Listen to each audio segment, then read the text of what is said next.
सभी को ओम साई राम, जय साई राम। बाबा का चैनल श्रद्धा सबूरी चैनल में आपका स्वागत है। और आज हम सब बात करेंगे गुरु पूर्णिमा की, जो कि हम सब के लिए विशेष ही महत्वपूर्ण है। अपने गुरु के चरणों का पूजन, गुरु पूर्णिमा बहुत ही महत्वपूर्ण है। अपने गुरु का आशीर्वाद मिलता है और हम भावपूर्ण बाबा के चरणों में पूर्ण समर्पण के साथ बैठते हैं। तो सबके मन में बहुत सी प्रश्न हैं कि किस तरह से बाबा की पूजा करें, क्या करें, जबकि हर साल आता है और हम लोग करते हैं। लेकिन आजकल उपाय बहुत हो रहे हैं और लोग जानना चाहते हैं क्या उपाय करें कि जिससे बाबा का आशीर्वाद मिल जाए। परेशानियां बढ़ रही हैं, चिंताएं बढ़ रही हैं, उसी तरह से उपाय भी लोगों के बढ़ते ही जा रहे हैं। लेकिन आज इन सब उपायों से बढ़ के बहुत सी चीज़ें ऐसी आपको बताने की कोशिश करेंगे जो मेरे मन में चलती हैं, कि जैसा जैसा मेरे मन में चलता है वो आप सबसे बात शेयर करेंगे कि क्या करना है और क्या नहीं करना है गुरु पूर्णिमा वाले दिन। गुरु पूर्णिमा हम सब के लिए विशेष है और बहुत ही महत्वपूर्ण है। जैसा कि सुबह उठते हैं और अपने गुरु के पूजन की तैयारियां शुरू करते हैं।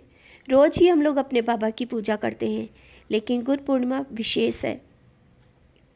उस दिन सबसे पहले अपने बाबा को प्रणाम करेंगे और अपने जो गुरु हैं, कहते ना कि आज हम लोग भूलते जा रहे हैं अपने संस्कारों को।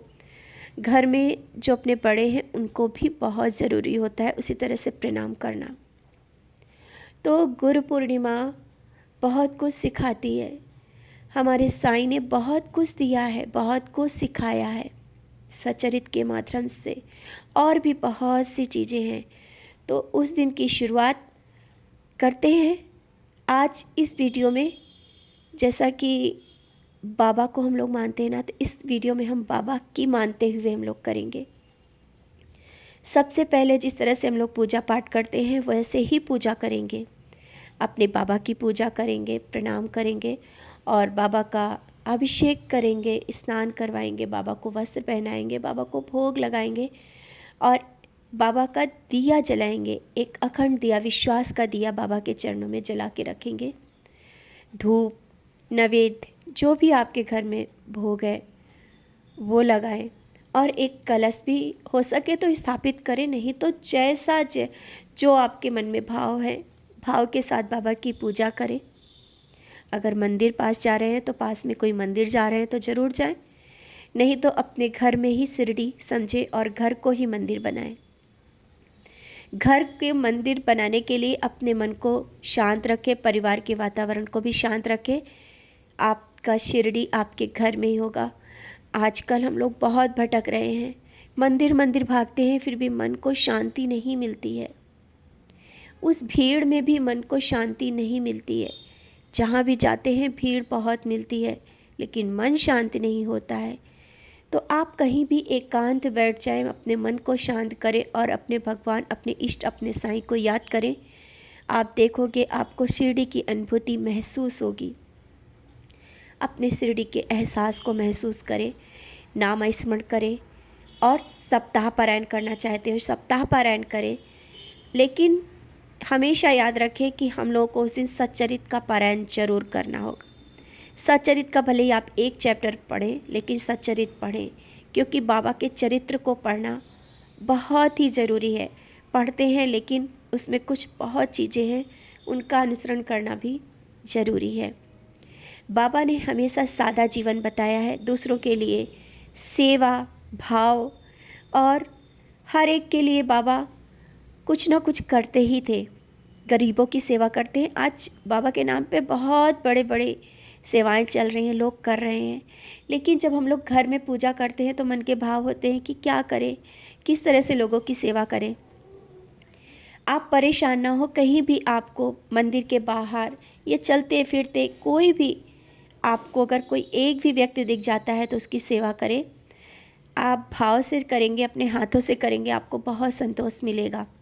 सबसे बड़ी चीज़ है मन को शांत रखना।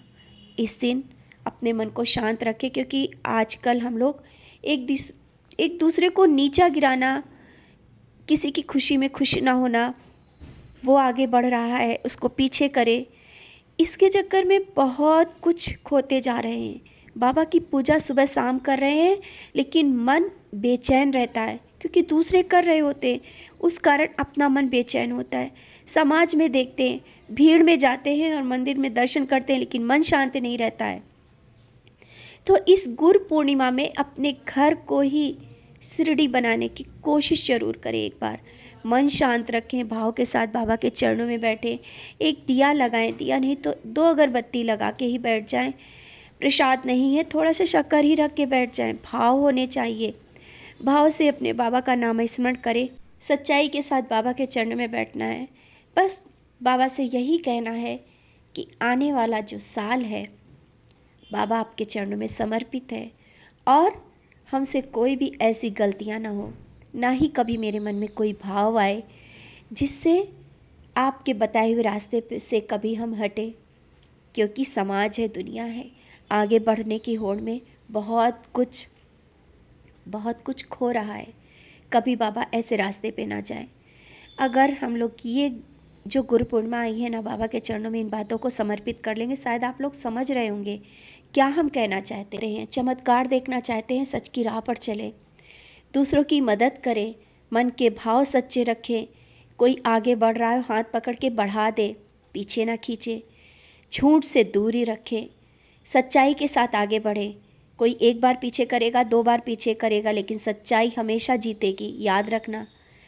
कोई अगर आपको नीचा दिखा रहा है, दिखाने दो, लेकिन आप सच के रास्ते पे चलो, दूसरों की मदद करो अपने हाथों से।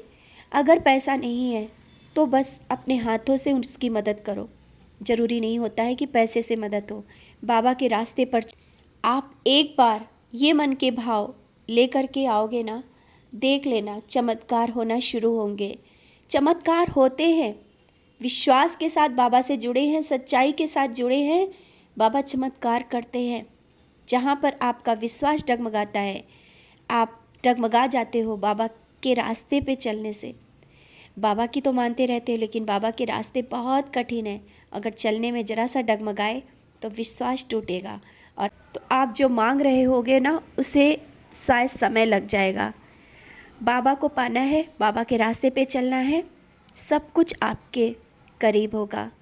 बाबा से रिश्ता जुड़ेगा, बाबा के करीब पहुँचेंगे, सब कुछ जो आपके मन के भाव है ना, बदलना शुरू हो जाएंगे। और शायद आजकल इस तरह के वीडियो भी लोग सुनना नहीं पसंद करते हैं, वो तो सिर्फ उपाय और चमत्कार में ही रहते हैं।